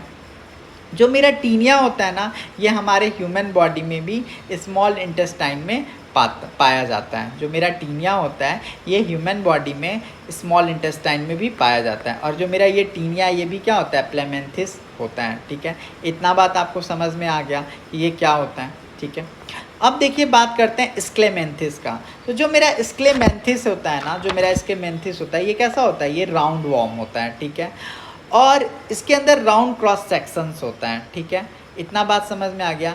ये हमारे ह्यूमन इंटेस्टाइन्स में पाया जाता है। ठीक है, जो एस्केरिस होता है इससे हमको एक डिजीज़ होता है जिसको हम लोग क्या बोलते हैं, स्केबिस डिजीज़। स्केबिस डिजीज़ का मतलब हुआ हमारे बॉडी में क्या कर देता है, ये स्किन इन्फेक्शन कर देता है। क्या कर देता है, स्किन इन्फेक्शन कर देता है। जो मेरा उचूरिया होता है ये मेरा एल्फेंथिस डिजीज़ कर देता है। इसको हम लोग बोलते हैं हाथी पाँव रोग। हाथी पाँव रोग कौन कर देता है, उचेरिया। ठीक है, फिर मेरा एक होता है एंक्लोस्टोमा होता है। जो मेरा एस्क्लेमेंथिस होता है they are free living parasites. ये कैसे होते हैं, फ्री लिविंग पैरासाइट्स होते हैं। ये कहाँ पाए जाते हैं, तो ये एक्वेटिक में पाए जाते हैं। इनका जो रिप्रोडक्शन होता है ये कैसा होता है, यूनिसेक्सुअल होता है और क्रॉस रिप्रोडक्शन होता है। इनके अंदर कंप्लीट एलिमेंट्री कैनाल होता है। जो मेरा एस्क्लेमेंथिस होता है इनके अंदर कंप्लीट एलिमेंट्री कैनाल होता है। इस बात को आप ध्यान रखिएगा। जो मेरा एस्क्लेमेंथिस होता है इसके अंदर complete alimentary canal. Complete alimentary canal का मैं बात करूं तो इसके मतलब हुआ माउथ और एनस दोनों इसके अंदर होता है। माउथ से लेके एनस तक होता है। मतलब इसके अंदर जो मेरा डाइजेस्टिव सिस्टम होता है वो मेरा कंप्लीट होता है। मतलब digestion, excretion, respiration through organ होता है। ये 3 जर्म लेयर होते हैं। ठीक है, एक होता है एक्टोडर्म, एक होता है मेसोडर्म और एक होता है एंडोडर्म। ठीक है, और ये क्या करते हैं, ये ऑर्गन को बनाते हैं। इनके अंदर कोई ब्लड नहीं होता।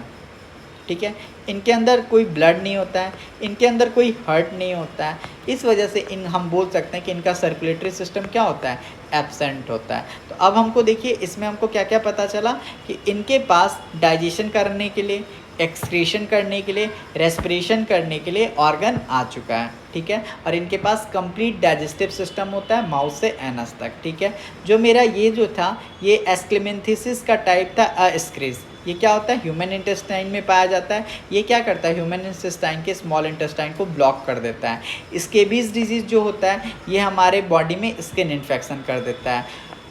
हुकेरिया जो होता है ये मेरा हाथी पाँव रोग कर देता है। ठीक है, इतना बात आपको समझ में आ गया। ये फ्री लिविंग पैरासाइट्स होते हैं जो जनरली कहाँ पाया जाता है, एक्वेटिक में पाया जाता है। ठीक है, इतना बात समझ में आ गया। जब मेरा ग्रुप ऑफ एक्सिनेंथिस मिलता है तो इसको हम लोग क्या बोल देते हैं, नेमोडेटा बोल देता है। इसका जो एलिमेंट्री कैनाल होता है वो क्या होता है, नॉन मैस्कुलर होता है। इसका जो फेरिनिक्स होता है वो कैसा होता है, मस्कुलर होता है। Male and female reproduction organ are different. इसमें क्या होता है, मेल और फीमेल के जो रिप्रोडक्शन ऑर्गन होता है वो क्या होता है, डिफरेंट होते हैं। लेकिन जो मेरा प्लेटमेंथिस था उसमें क्या था, सेम था। ठीक है, मतलब क्या था, ये वो बाइसेक्सुअल था। इसमें जो मेल सेक्सुअल ऑर्गन होता है वो क्या होता है, स्मॉल होता है। इसका रिप्रोडक्शन कैसा होता है, तो सेक्सुअल रिप्रोडक्शन होता है। इसका बॉडी सरफेस कैसा होता है, तो वो जनरल होता है। लेकिन इसके अंदर ना तो सर्कुलेटरी सिस्टम होता है और ना रेस्पिरेशन होता है। ठीक है, इतना बात आई होप आपको समझ में आ गया होगा। अब देखिए एनेलिडा ग्रुप के बारे में पढ़ते हैं। तो जो मेरा एनेलिडा ग्रुप होता है यहाँ पे क्या कह रहा है, एनुअल लिटरी। इसका मतलब क्या हुआ कि जो मेरा एनेलिडा ग्रुप होता है ये रिंग्स के आकार का होता है। इनका जो बॉडी होता है वो कैसा होता है, तो रिंग सेगमेंटेड बॉडी होता है। कैसा होता है, रिंग सेगमेंटेड बॉडी होता है। ठीक है, इतना बात समझ में आ गया। जो मेरा एनेलिडा ग्रुप है इसमें जो ऑर्गेनिज्म होते हैं उनके ऊपर क्या होता है, लिटिल रिंग्स होता है। ठीक है, जो मेरा एनेलिडा होता है इसमें क्या होता है, सेगमेंटेड बॉडी होता है। सेगमेंटेड बॉडी मतलब इस टाइप से देखिए, इसी को हम लोग क्या बोलते हैं, सेगमेंटेड बॉडी। ये क्या होता है, अब देखिए अब हम लोग कहाँ पे आ चुके हैं, ज़मीन पे भी आ चुके हैं। जो मेरा एनेलिडा होता है वो एक्वेटिक भी होता है और टेरिस्ट्रियल भी होता है। जो मेरा एनेलिडा होता है उसके जो ऑर्गेनिज्म होता है वो ज़मीन पे भी रह सकते हैं और पानी में भी रह सकते हैं। एनेलिडा को हमने 3 पार्ट में बांटा, क्लास पॉलीसीटा, क्लास एग्लिगोइकेटा और हेरोडिनिया। तो जो मेरा क्लास पॉलीकेटा है ये मरीन वाटर में रहते हैं, ठीक है। ये कहाँ रहते हैं? मरीन वाटर में रहते हैं। और इसके मेल और फीमेल के जो बॉडी होते हैं वो क्या होते हैं? सेपरेट होते हैं। जो मेरा क्लास एलिगोगेटा होता है ये अर्थ पे रहते हैं, जैसे अर्थवर्म, और इसके मेल और फीमेल के जो बॉडी पार्ट होते हैं वो क्या होते हैं? सेपरेट होते हैं। जो मेरा हेरिडिनिया होता है ये फ्रेश वाटर में रहना पसंद करते हैं। और फ्रेश वाटर में कौन रहता है? तो लीच रहता है, ठीक है। और ये कैसे होते हैं? इनके जो मेल और फीमेल जो होते हैं ये कैसे होते हैं? मतलब सेपरेटेड होते हैं, अलग अलग होते हैं। और दे आर इंजोवेरस। ये कैसे होते हैं? इंजोवेरस होता है। अब बात करता हूँ मैं अर्थवर्म का। तो अर्थवर्म को ही हम लोग क्या बोलते हैं? फार्मर्स फ्रेंड बोलते हैं। अर्थवर्म्स को ही हम लोग क्या बोलते हैं? फार्मर फ्रेंड बोलते हैं, ठीक है। जो मेरा अर्थवर्म है, जो अर्थवर्म होता है, ठीक है, जो मेरा अर्थवर्म होता है उसके पास 4 हर्ट होता है। अर्थवर्म के पास कितना हर्ट होता है? 4 हर्ट होता है, ठीक है। तो देखिए 3 जर्म लेयर बॉडी होता है जिसको हम लोग ट्राइप्लोब्लास्टिक बोलते हैं। इसका जो लेवल ऑफ ऑर्गेनाइजेशन होता है क्या होता है? ऑर्गन सिस्टम होता है। और ऑर्गन सिस्टम तो मेरा आप सारे लोग जानते हो कहाँ से ही स्टार्ट हो गया? प्लेमेंथिस से ही स्टार्ट हो गया। टिनोफेरिया तक क्या था? टिश्यू था। इसके अंदर कंप्लीट एलिमेंट्री कैनाल होता है। तो जैसे जैसे आप बढ़िएगा तो आपका तो डेवलपमेंट दिखेगा। इसके अंदर कंप्लीट एलिमेंट्री कैनाल मतलब माउथ से लेके एनस तक होता है। इसके अंदर हमारा सर्कुलेटरी सिस्टम होता है और इसके अंदर हमारा ब्लड भी होता है, ठीक है। अब यहाँ पे बात आया था, देखिए एस्पेंजीबोरस का क्या मतलब होता है? एस्पेंजीबोरस का मतलब होता है कि वैसा एनिमल जो मेरा फूड कहाँ से ले रहा हूँ? ब्लड से ले रहा हूँ। तो आपको पता है ना लीच का काम क्या होता है? तो लीच का काम होता है खून चूसना। तो देखिए खून से ये क्या कर रहा होता है? ब्लड से मतलब खून चूस के ये क्या कर रहा होता है? अपने बॉडी को फूड पहुंचा रहा होता है, ठीक है।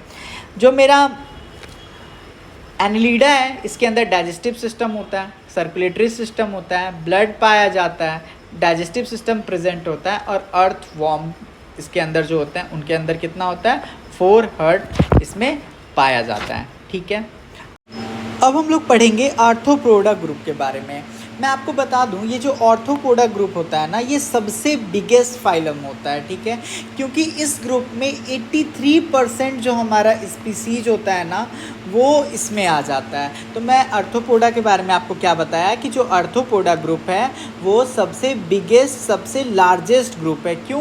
क्योंकि इसमें 83% जो हमारा स्पीसीज है, जो हमारा ऑर्गेनिज्म होता है वो आ जाता है। अगर मैं बात करूँ 83% कितना, तो around 11 lakh species arthropoda group के अंदर आ जाता है। तो चलिए अब हम जानते हैं कि आर्थ्रोपोडा का मतलब क्या आता है, कहाँ से बना है ये शब्द आर्थ्रोपोडा। तो देखिए इसमें जो ऑर्थो है, ऑर्थो का मतलब होता है जॉइंट्स। आर्थो का मतलब क्या होता है? जॉइंट्स। जैसे कि मैं आपको बता देता हूँ, जिनके पाँव में क्या हो? जोर हो। जैसे जो आप मच्छर को देखोगे तो उनके पाँव में क्या होता है? जोर होता है। कॉकरोच को देखोगे तो उनके पाँव में क्या होता है? जोर होता है। और पोडा का मतलब होता है लेग्स। तो इसका मतलब हो गया, आर्थ्रोपोडा का मतलब ये हो गया कि जिनके पाँव में जोर होता है वैसे ऑर्गेनिज्म को ही हम क्या बोलते हैं? आर्थ्रोपोडा बोलते हैं। इतना बात समझ में आ गया? तो वही कह रहा है organism that have joint in their legs are called arthropoda. Arthropoda वैसे ऑर्गेनिज्म जिनके पाँव में क्या हो? जोर हो, उसको हम लोग क्या बोलते हैं? आर्थ्रोपोडा बोलते हैं, ठीक है। इतना बात समझ में आ गया। अब देखिए हम एक और बात आपको क्या बता रहे थे कि जो आर्थ्रोपोडा ग्रुप होता है ना उनके अंदर जो भी ऑर्गेनिज्म होते हैं ना, उनके अंदर जो भी ऑर्गेनिज्म होते हैं ना वो सेगमेंटेड में बटे हुए होते हैं। सेगमेंटेड में बटे हुए का मतलब होता है कि जैसे देखिए मान के चलिए अगर कोई भी चींटी है तो चींटी का एक तो आपको मुंह वाला फेस होगा, एक उसका पेट वाला शेप होगा और एक उसका पैर वाला शेप होगा। तो 3 पार्ट में वो एक तरह से वो डिवाइड हो गया ना, ठीक है। तो वही मैं बोल रहा था कि जो हमारा चींटी होता है, जो हमारा आर्थ्रोपोडा ग्रुप के एनिमल्स होते हैं, ऑर्गेनिज्म होते हैं, वो 3 पार्ट में डिवाइडेड होते हैं। कैसे? एक तो उनका सर वाला हिस्सा होगा, एक उनका गला वाला हिस्सा होगा और एक उनका पेट वाला हिस्सा होगा। 3 आपको मैं समझ में आ गया। अब बात आता है कि आखिर ये आर्थ्रोपोडा ग्रुप के जो ऑर्गेनिज्म होते हैं वो पाए कहाँ जाते हैं? तो ये देखिए ये वाटर में भी पाया जाता है, अर्थ पे भी पाया जाता है और एयर में भी पाया जाता है। मतलब ये पानी में भी रह सकते हैं, ज़मीन पे भी रह सकते हैं और हवा में भी रह सकते हैं, ठीक है। मैंने आपको पहले ही बताया था कि जो आर्थ्रोपोडा है वो फर्स्ट लार्जेस्ट फाइलम है और ये सबसे सक्सेसफुल फाइलम है, ठीक है। 11 लाख से ज़्यादा स्पीसीज़ किसके अंदर आता है? आर्थ्रोपोडा में। और अगर आप टोटल स्पीसीज़ का बात कीजिए तो वो उसका कितना परसेंट है? 83% है, ठीक है। एक्सोस्केलेटन सिस्टम होता है इसके अंदर। Outer layer of the body is formed by chitin carbohydrate. इनका जो बाहरी ढांचा है वो किस चीज़ के बना हुआ होता है, तो वो मेरा काइटिन कार्बोहाइड्रेट का बना हुआ होता है। देखिए फिर मैंने बताया था कि इनके बॉडी में क्या होता है, इनका जो बॉडी होता है वो सेगमेंटेड होता है, बटा हुआ होता है। तो कितने फॉर्म में बटा हुआ था, तो 3 सेगमेंट में। पहला मेरा हेड हो जाता है, दूसरा मेरा गला वाला हो जाता है जिसको हम लोग हिंदी में विक्ष बोलते हैं, और तीसरा मेरा एब्डोमन होता है जिसको हम लोग उदर गुहा बोलते हैं। ठीक है, इनका जो डाइजेस्टिव सिस्टम होता है वो क्या होता है, कंप्लीट होता है। कंप्लीट डाइजेस्टिव सिस्टम किसको बोलते हैं, उसको बोलते हैं जो मुंह से शुरू हो कहाँ पे ख़त्म हो, एनस पे। कहाँ पे ख़त्म हो, एनस पे। ये देखिए इनका 3 जर्म लेयर प्रेजेंट होता है। 3 लेयर जर्म का मतलब क्या हो गया कि इनका जो है ना, इनका जो देखिए ये इस टाइप से होता है। 3 जर्म लेयर का मतलब ये हुआ। ठीक है, देखिए इसमें ये जो है मेरा एक्टोडर्म है, ये मेरा मीजोडर्म है, और ये मेरा क्या है, एंडोडर्म है। इतना बात आपको समझ में आ गया। ठीक है, और इनको जो 3 जर्म लेयर प्रेजेंट होता है इसको हम लोग बोलते हैं ट्रिपोब्लास्टिक। इसको हम लोग क्या बोल देते हैं, सिंपली ट्रिप्लोब्लास्टिक बोल देते हैं। तो जब भी अगर आपसे पूछे जो ऑर्थोपोडा ग्रुप के जो ऑर्गेनिज्म है वो उनके अंदर जो 3 जर्म लेयर होता है उसको हम लोग क्या बोलते हैं, तो उसको हम लोग ट्रिप्लोब्लास्टिक बोलते हैं। और देखिए इसी का नाम है एक्टोडर्म, मेसोडर्म और एंडोडर्म। देखिए जो हमारा ऑर्थोपोडा ग्रुप होता है इनके पास क्या क्या होता है, इनके पास ब्लड भी होता है, ठीक है, इनके पास ऑर्गन भी होता है, ठीक है, इनके पास डाइजेस्टिव सिस्टम भी होता है, ठीक है, और इनके पास खुद का अपना हार्ट भी होता है। ठीक है, इतना बात आपको समझ में आया। और तो और इनके पास क्या होता है, नर्वस सिस्टम भी होता है, मतलब खुद का ब्रेन भी होता है। ठीक है, इतना बात समझ में आ गया। इनके पास अपना रेस्पिरेटरी सिस्टम भी होता है, मतलब लंग्स भी अपना क्या होता है, लंग्स भी होता है, और गिल्स भी होता है। जो पानी में रहते हैं वो क्या यूज़ करेंगे, गिल्स यूज़ करेंगे। ठीक है, इतना बात आपको समझ में आया। अब देखिए हम लोग बात करते हैं कि कौन कौन से ऑर्गेनिज्म, कुछ का एग्जाम्पल। अब इसमें तो होते हैं 11 लाख, तो हम सारा तो नहीं कर सकते लोग, जो लेकिन जो एग्ज़ाम के मोस्ट इंपॉर्टेंट है। देखिए एक तो वेक्टर हो गया, इंसेक्ट हो गया, mosquito, crabs, cockroach, butterfly, locust, flying insect, ये सब किस में आते हैं, ये सब मेरे ऑर्थोपोडा ग्रुप में होते हैं। ठीक है, ये पढ़ लिया आपने। अब हम पढ़ेंगे 8वां मोलास्का। मोलास्का जब भी आप देखिए मोलास्का का मतलब क्या होता है, ये बहुत सॉफ्ट होते हैं। आप इसको ध्यान प्यार से पढ़िए, मोलास्का, इसकी मतलब क्या हो, जितना प्यार से पढ़िएगा सॉफ्ट, ये बहुत सॉफ्ट होते हैं। क्या होते हैं, ये बहुत सॉफ्ट होते हैं। और दूसरा बात, सॉफ्ट होने के साथ साथ ये सेकेंड लार्जेस्ट फाइलम है। ये क्या है, सेकेंड लार्जेस्ट फाइलम। कौन, मोलास्का। मोलास्का जो है हमारा वो क्या है, सेकेंड लार्जेस्ट फाइलम है। इतना बात समझ में आ गया। जो हमारा मोलस्का है ना वो टेरेस्ट्रियल भी होता है और एक्वेटिक होता है। इसका मतलब क्या हो गया कि ये ज़मीन पे भी रह सकते हैं और पानी में भी रहते हैं। ठीक है, इनका जो बॉडी लेवल होता है वो क्या होता है, ऑर्गन सिस्टम होता है इसके अंदर। इसका मतलब ये हुआ कि इनके अंदर भी ऑर्गन होता है। अब देखिए ये 3 जर्म लेयर प्रेजेंट होता है। 3 जर्म लेयर प्रेजेंट का मतलब मैंने आपको क्या बोला था, ये कैसे एनिमल होंगे, तो ये होंगे ट्रिप्लोब्लास्टिक एनिमल। क्या होंगे, ट्रिप्लोब्लास्टिक एनिमल्स। और देखिए जो मेरा 3 जर्म्स लेयर होता है, बहुत बच्चे भूल जाते हैं, तो देखिए पहला लेयर, दूसरा लेयर, और ये मेरा क्या हो गया, तीसरा लेयर। ठीक है, तो देखिए ये जो मेरा पहला वाला लेयर है, ये जो मेरा फर्स्ट लेयर है, इसको हम लोग क्या बोलते हैं, इसको हम लोग बोलते हैं एक्टोडर्म। ठीक है, इसको हम लोग क्या बोलते हैं, इसको हम लोग बोलते हैं मीजोडर्म। और ये जो मेरा थर्ड वाला है इसको हम लोग क्या बोलते हैं, इसको हम लोग बोलते हैं इंडोडर्म। और ये लेयर क्या करता है, इनको प्रोटेक्शन देता है। ठीक है, और इनका जो बाहरी लेयर होता है ना वो कैल्शियम कार्बोनेट का बना हुआ होता है। और ये कैल्शियम कार्बोनेट क्या करता है, इनको प्रोटेक्शन देता है। क्यों, क्योंकि ये क्या होता है, हार्ड लेयर फॉर्म करता है। जैसे आप देखे होंगे स्नेल को, घोंघा को देखे होंगे जिससे शंख बनता है, वो कितना मजबूत होता है, तो वो कैल्शियम कार्बोनेट का ही बना हुआ होता है। इतना बात आपको समझ में आ गया। ठीक है, और इनका जो खून होता है ना वो कैसा होता है, इनका जो खून होता है, आप याद रखिए, इनका जो खून होता है वो कैसा होता है, ब्लू ब्लड होता है। कैसा होता है, ब्लू ब्लड होता है। और ये इनका जो खून होता है वो ब्लू ब्लड क्यों होता है, जैसे देखिए हमारा जो खून होता है वो कैसा होता है, लाल होता है। क्यों, क्योंकि हमारे अंदर हेमोग्लोबिन होता है। लेकिन जो हमारा ये मोलस्का ग्रुप के जितने भी हैं, जैसे सीपिया, ऑक्टोपस, उनका खून ब्लू ब्लड क्यों होता है, क्योंकि इनके अंदर एक पिगमेंट पाया जाता है जिसको हम लोग क्या बोलते हैं, जिसको हम लोग बोलते हैं हेमोकाइनिन पिगमेंट। क्या बोलते हैं,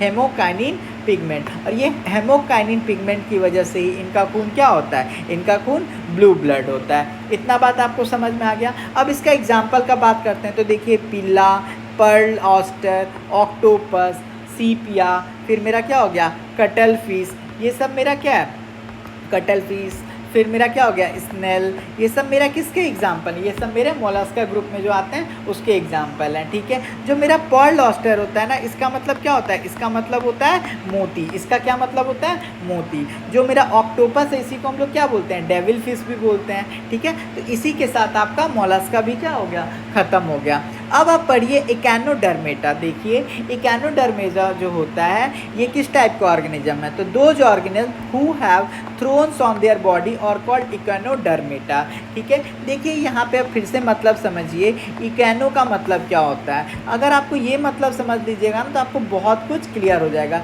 इकैनो का मतलब होता है, जो मेरा इकैनो होता है इसका मतलब होता है कांटा, इसका क्या मतलब होता है कांटा। और डर्मेटा का मतलब क्या होता है स्किन, डर्मेटा का क्या मतलब होता है स्किन। तो वैसे ऑर्गेनिज्म जिनके स्किन पे क्या हो कांटा हो वो किस में आएगा इकैनोडर्मेटा में। जिसके स्किन पे क्या हो कांटा हो वो किस में आएगा इकैनोडर्मेटा में, ठीक है। इतना बात समझ में आ गया। तो वही कह रहा है स्पाइन ऑन स्पिन, स्पाइन का मतलब होता है कांटा, कांटा कहाँ होगा स्किन पे होगा। और ये कहाँ रहेंगे जो इकैनोडर्मेटा होते हैं, तो ये मरीन में रहते हैं। ये कहाँ रहते हैं मरीन एक्वेटिक होते हैं। इनके अंदर भी 3 जर्म लेयर प्रेजेंट होता है। तो जब भी 3 लेयर जर्म प्रेजेंट होता है तो इसको हम लोग क्या बोलते हैं ट्रिपोब्लास्टिक एनिमल। अभी तक तो आप लोग को याद हो गया। इनके अंदर क्या होता है ऑर्गन सिस्टम होता है, ठीक है। और इनका जो डाइजेस्टिव सिस्टम होता है वो क्या होता है कंप्लीट होता है। जब भी मैं कंप्लीट डाइजेस्टिव सिस्टम बोलूँ तो कहाँ से स्टार्ट होता है, आप बोलोगे सर माउथ से स्टार्ट होता है और एनस पे जाके ख़त्म हो जाता है। इनका जो सेक्सुअल ऑर्गन है वो क्या है सेपरेटेड है। इनके पास ब्लड होता है, जी हाँ बिल्कुल होता है। इनके पास हार्ट होता है, बिल्कुल होता है। इनके पास रेस्पिरेटरी सिस्टम होता है, बिल्कुल होता है। इनके पास नर्वस सिस्टम होता है, बिल्कुल होता है। लेकिन इनके पास एक चीज़ नहीं होता है, और वो क्या नहीं होता है, तो इनके पास जो है वो बैकबोन नहीं होता है। इनके पास क्या नहीं होता है बैकबोन नहीं होता है, ठीक है। और अभी तक जितने भी फाइलम हमने पढ़े हैं किसी के पास भी क्या नहीं है बैकबोन नहीं है। एग्जाम्पल का बात कीजिए तो देखिए मेरा स्टारफिश आ गया, इकाइनस आ गया, सी लिली आ गया, सी कोकम्बर आ गया। ये सब मेरे किस ग्रुप में आते हैं इकैनोडर्मेटा में आते हैं। एग्जाम में क्वेश्चन पूछेगा कि स्टारफिश ट्रू फिश है, तो आप बोलोगे कि नहीं स्टारफिश जो होता है ट्रू फिश नहीं होता है। फिर आपसे अब आप देखिए, अब हम लोग का नेक्स्ट टॉपिक क्या है हेमिकॉर्डेटा, ठीक है। देखिए ये एक ऐसा फाइलम होता है जिसमें जो हमारा बैकबोन जो होता है वो क्या हो गया बनना स्टार्ट हो गया। कॉर्डेटा का जो मतलब होता है इसका मतलब होता है बैकबोन। हम लोग सबसे पहले क्या समझते हैं मतलब समझ लेते हैं। तो कॉर्डेटा का क्या मतलब होता है बैकबोन, ठीक है। इनका जो रीड कार्डी होता है वो क्या होता है बनना स्टार्ट हो जाता है। लेकिन जो इनका रीड कार्डी होता है ना वो क्या होता है बहुत सॉफ्ट होता है और इमैच्योर होता है। तो वही लिखा हुआ है such phylum who have backbones in their body is called Chordata. वैसा फाइलम जिनके पास क्या हो बैकबोन हो, ठीक है, उनको हम लोग किस में रखते हैं, तो उनको हम लोग रखते हैं हेमिकॉर्डेटा में। लेकिन इनका जो बैकबोन होगा वो कैसा होगा, तो आप बोलोगे सर इनका जो बैकबोन होगा वो बहुत सॉफ्ट होगा और बहुत ही ज़्यादा क्या होगा इमैच्योर होगा, ठीक है। इतना बात आपको समझ में आ गया। जो मेरा हेमिकॉर्डेटा के एनिमल्स होते हैं ना वो क्या होते हैं, जो हेमिकॉर्डेटा के एनिमल्स होते हैं वो वॉर्म होते हैं। वो कैसे होते हैं वॉर्म होते हैं, ठीक है। और ये कहाँ पे पाए जाते हैं, तो ये मरीन वाटर में पाए जाते हैं, ठीक है। इतना बात आपको समझ में आ गया।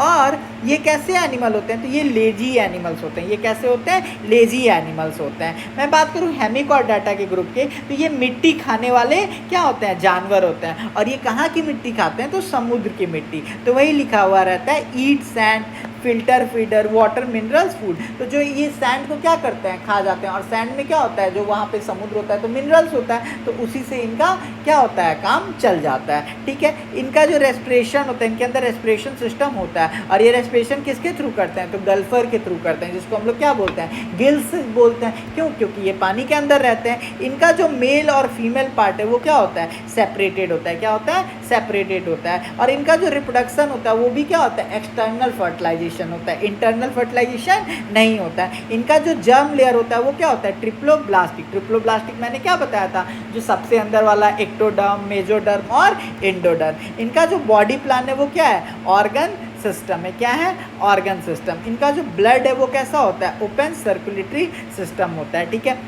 और ये जो एक्सक्रेशन करते हैं वो किससे करते हैं, प्रोस्बिक ग्लैंड के थ्रू करते हैं। और इनका एग्जाम में बहुत बार नहीं पूछा है, लेकिन आप देख लिए बैलोनोग्लूस और साइकोग्लोकूस। और ये कैसे दिखते हैं, तो ये सांप के जैसे दिखते हैं। ये कैसे दिखते हैं, सांप के जैसे दिखते हैं, लेकिन सांप नहीं होते हैं, ठीक है। अब देखिए क्या कह रहा है कि चिल्ड्रेन में जो हेमिकॉर्डाटा है वो क्या होता है, एब्सेंट होता है, लेकिन जो एडल्ट होते हैं उनमें जो हेमिकॉर्डाटा है वो क्या होता है, प्रेजेंट होता है, और चिल्ड्रन में क्या होता है, एब्सेंट होता है। अब हमारा लास्ट टॉपिक इस चैप्टर का क्या आ गया, कॉर्डेटा। देखिए कॉर्डेटा का मतलब ही क्या है, रीढ़ का हड्डी। तो वैसा ऑर्गेनिज्म जिनके अंदर बैकबोन हो उसी को हम लोग क्या बोलते हैं, कॉर्डेटा। कॉर्डेटा का मतलब क्या हो गया, बैकबोन होना। और बैकबोन जो होता है कॉर्डेटा में क्या होता है, मैच्योर होता है, ठीक है। इतना बात आपको समझ में आ गया। जो मेरा नोटोकॉर्ड होता है वो किस में प्रेजेंट होता है, तो वो बच्चों में पाया जाता है। देखिए जो मेरा vertebral column present backbone in adult, इसका मतलब हो गया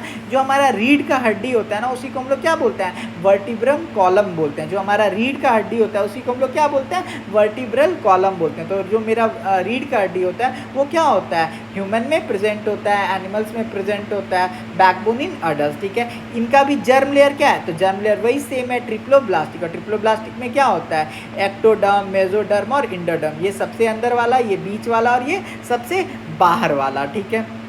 इतना बात आपको समझ में आ गया। जो मेरा हार्ट जो होता है वो वेंट्रल होता है। हार्ट वेंट्रल का मतलब क्या हो गया कि जो मेरा हृदय होता है वो कहाँ होता है, आगे की ओर होता है। वेंट्रल का मतलब क्या होता है, आगे की तरफ, चेस्ट की तरफ। इसको हम लोग क्या बोलते हैं कि जो मेरा हार्ट है वो वेंट्रल है। और जो मेरा बैकबोन है वो किधर होता है, तो बैकबोन मेरा पीछे की ओर होता है। इतना बात समझ में आ गया। इसमें जो होता है, जो मेरा कॉर्डेटा, इसमें इस ऑर्गेनिज्म, इसमें इस फाइलम में जो भी रहते हैं उनके अंदर लंग्स भी पाया जाता है और गिल्स भी पाया जाता है। इनके अंदर किडनी भी पाया जाता है। और किडनी किस लिए पाया जाता है, तो किडनी एक्सक्रीशन करने के लिए पाया जाता है। जो मेरा कॉर्डेटा है उसमें जो ऑर्गेनिज्म होते हैं उनके जो हार्ट के चैम्बर्स होते हैं वो 2 भी हो सकते हैं, 3 भी हो सकते हैं, 4 भी हो सकते हैं, वो डिपेंड करता है। अब देखिए जो मेरा कॉर्डेटा फाइलम है इसको हमने 5 सब फाइलम में डिवाइड कर दिया है ताकि हमको क्या हो, पढ़ने में ईजी हो। पहला फाइलम मेरा क्या है, फिशिस। दूसरा फाइलम क्या है, एम्फीबिया। तीसरा फाइलम क्या है मेरा, रेप्टाइल्स। चौथा फाइलम क्या है, एप्स। और पांचवा फाइलम क्या है, मैमल्स। अब स्टार्ट करते हैं हम लोग फिशेस से। तो देखिए अभी तक हम लोग ट्रू फिश और फॉल्स फिश का बात करते रहते थे। तो अब जो मेरा ट्रू फिश होता है ना, जितना भी मेरा ट्रू फिश है, मत्स्यवर, वो सारा मेरा किस में आएगा, तो वो सारा मेरा आएगा फिशेस में। तो जो हमारे मछलियाँ होती हैं, जो मेरे फिशेज होते हैं, उनके हार्ट में, उनके हृदय में कितने चैम्बर होते हैं, तो उनके हार्ट में बस 2 चैम्बर होते हैं। कितने चैम्बर होते हैं, 2 चैम्बर होते हैं। और जो मेरा फिशेज होता है ये कैसा होता है, तो ये कोल्ड ब्लडेड एनिमल होता है। कोल्ड ब्लडेड एनिमल का मतलब वो हो गया जो अपने बॉडी का टेम्परेचर को क्या करे सॉरी, बॉडी के टेम्परेचर को चेंज कर सके, ठीक है। तो वही कह रहा है, temperature of the body is not constant. मतलब इनका ह्यूमन की तरह बॉडी का टेम्परेचर क्या होता है, कांस्टेंट नहीं होता है। ये इन्वायरमेंट के हिसाब से अपने बॉडी के टेम्परेचर को क्या कर लेते हैं, चेंज कर लेते हैं। इनको हम लोग पोई किलो थर्मस भी बोलते हैं। इनके अंदर क्या होता है, गिल प्रेजेंट होता है। और गिल प्रेजेंट किस लिए होता है, तो श्वसन के लिए प्रेजेंट होता है। जो मेरा फिशेज एनिमल होते हैं ये क्या करते हैं, गिल्स के थ्रू मुंह खोल के सांस लेते हैं। ये होता है एमोनोटेलिक एक्सक्रेशन। इसका मतलब क्या हो गया, ये एक्सक्रेशन में क्या निकालते हैं, तो ये एक्सक्रेशन में अमोनिया निकालते हैं। क्या निकालते हैं दोस्तों, तो ये अमोनिया निकालते हैं, ठीक है। इतना बात समझ में आ गया।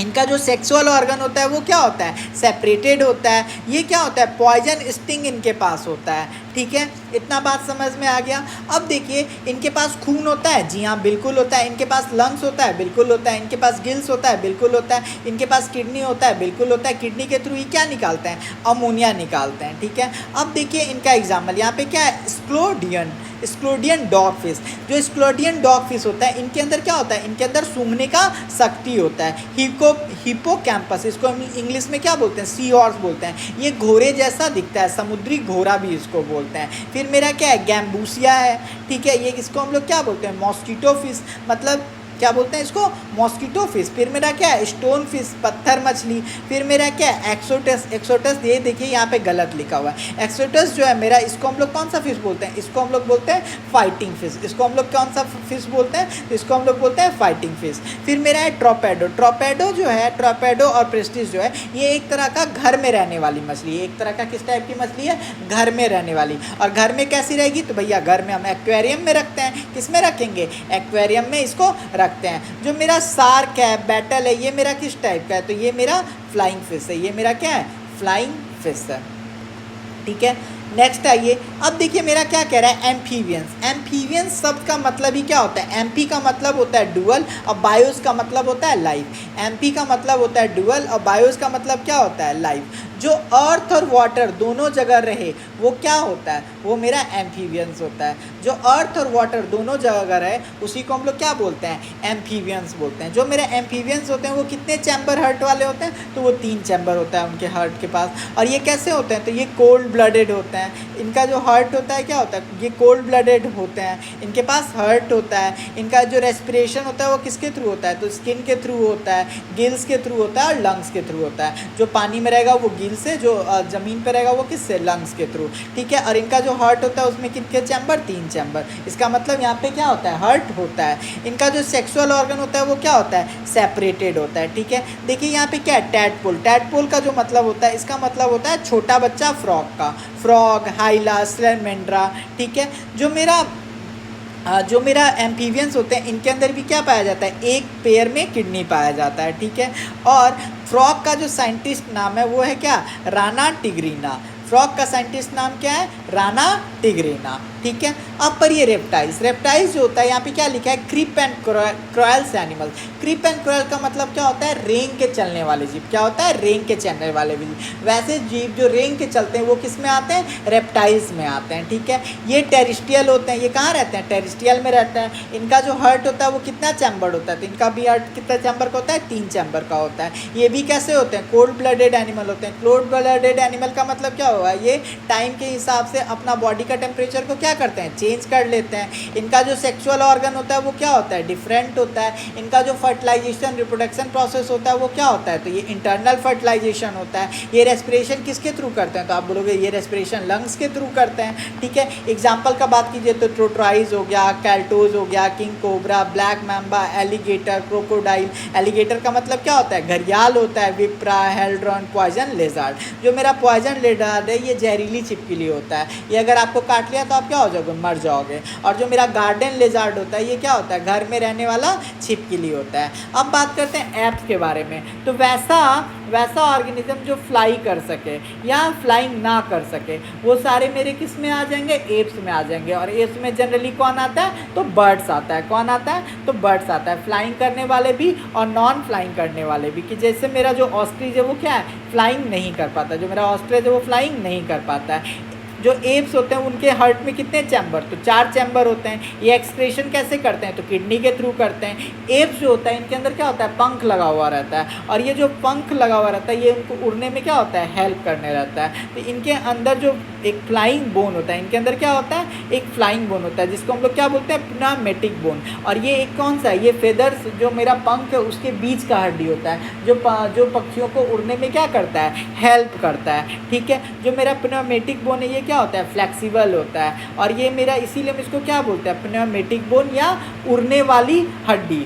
बोन जो सपोर्ट करता हो किस चीज़ के लिए? उड़ने के लिए। ठीक है, इतना बात समझ में आ गया। ये भी कैसा होता है? तो वार्म ब्लडेड एनिमल होता है। इनका जो बॉडी का टेम्परेचर होता है क्या होता है? कांस्टेंट होता है। इनको गर्मी और ये वार्म ब्लडेड एनिमल होता है। अभी तक हम लोग क्या पढ़ते आ रहे थे? Cold blooded. इनको भी क्या होता है? गर्मी में गर्मी लगता है। चिड़िया को भी देखते होगे गर्मी लगता है। और ठंडे में चिड़िया को भी क्या लगता है? ठंडा लगता है। ठीक है, एग्जाम्पल का बात कीजिए तो ऑस्ट्रिच हो गया, क्रो हो गया, पिजन हो गया, पैरट हो गया, पिकॉक। मतलब जितने भी बर्ड्स हैं वो सब किस में आ जाएंगे? मेरे एप्स में आ जाएंगे। लास्ट आइए मैमल्स। मैमल्स क्या होता है? मैमल्स वह है जिनके अंदर क्या होता है? जो स्तनधारी होते हैं, जिनके अंदर क्या होता है? ग्रैंड्स प्रोड्यूस होता है। और जो मेरा क्या कहते हैं? जो मेरा मैमरी ग्लैंड है वो किस में प्रेजेंट होता है? तो मैमरी ग्लैंड हमेशा फीमेल में प्रेजेंट होता है। किस में प्रेजेंट होता है? फीमेल में। जो मेरा मैमल्स होता है उनके अंदर उनके हार्ट में कितने चैम्बर? तो आप बोलोगे मैमल्स के जो हार्ट होते हैं उनके अंदर 4 चैम्बर होते हैं। इनका खून कैसा होता है? तो इनका खून वार्म ब्लडेड होता है। ये अपना इन्वायरमेंट के हिसाब से अपने बॉडी का टेम्परेचर एडजस्ट नहीं कर सकते हैं। इनके अंदर लंग्स भी होता है, किडनी भी होता है। ठीक है, इनके बॉडी के ऊपर हेयर होता है और इनके कान में क्या होता है? ईयर पन्ना होता है आउटर शेप के पास, ठीक है। इनके बॉडी पे क्या होता है, हेयर होता है, ठीक है। अब मैं बात करता हूँ कि सबसे स्मॉलेस्ट मैमल कौन है, तो आप बोलोगे सर सबसे स्मॉलेस्ट मैमल कौन है, बैट है। फिर मैं पूछूं कि बताओ वर्ल्ड का सबसे बिगेस्ट मैमल क्या है, तो आप क्या बोलोगे, वेल है, ठीक है। और अगर ऐसे नॉर्मल एग्जांपल का मैं बात करूं मैमल कौन है, तो अपना डॉग है, कैट है, रैबिट है, काऊ है, ये सब मेरा क्या है, ये सारे मैमल्स हैं। ब्लू व्हेल है, ये सब मेरे क्या है, मैमल्स हैं, ठीक है। अब देखिए सब क्लास ऑफ मैमल, तो वैसे एनिमल जो क्या करते हैं, अंडा देते हैं, उसको हम लोग क्या किस में रखते हैं, प्रोथेरिया में। प्रोथेरिया वैसे टाइप में एनिमल को रखते हैं इसमें जो क्या करते हो, अंडा देते हो, ठीक है। मेटाथेरिया वो होता है जो क्या होता है, पाउज्ड मैमल्स होते हैं। पाउज्ड मैमल्स क्या, कि वो अपने गोद में बच्चे को रख लेते हैं, तो जैसे कि कंगारू, ठीक है। लास्ट मेरा क्या है, यूथेरिया। यूथेरिया का मतलब हो गया जो मेरा क्या होता है, placket, A membrane is present between the children and the mother. जो प्लैकेट जो होता है वो क्या होता है, एक तरह का मेम्ब्रेन होता है जो चिल्ड्रेन और मदर के बीच में क्या होता है, प्रेजेंट होता है। जैसे देखिए human being, cow, goat, horse, tiger, lion, dolphin, whale, fish, monkey, cat, fox, rat, ये सब क्या होता है, जो पैलकट होता है एक तरह का मेम्ब्रेन होता है जो चाइल्ड और मदर को क्या करता है, कनेक्ट किए हुए रहता है, ठीक है। इसी के साथ हमारा एनिमल किंगडम का टॉपिक खत्म हुआ। नेक्स्ट वीडियो में हम लोग मिलते हैं इसके 200 क्वेश्चन को लेके, तो आप इस वीडियो को पूरा देख लो और फिर जब मैं क्वेश्चन करवाऊंगा तो साथ का साथ आप कर लेना। अगर आप क्वेश्चन कर लोगे तो इससे क्या होगा कि अगर आपको ये चीज़ टॉपिक अगर, क्योंकि इसमें नए नए वर्ड्स यूज हुए हैं, तो भी आपको वो क्या है, याद हो जाएगा और आप कभी भूल नहीं पाओगे। तो मिलते हैं नेक्स्ट वीडियो में।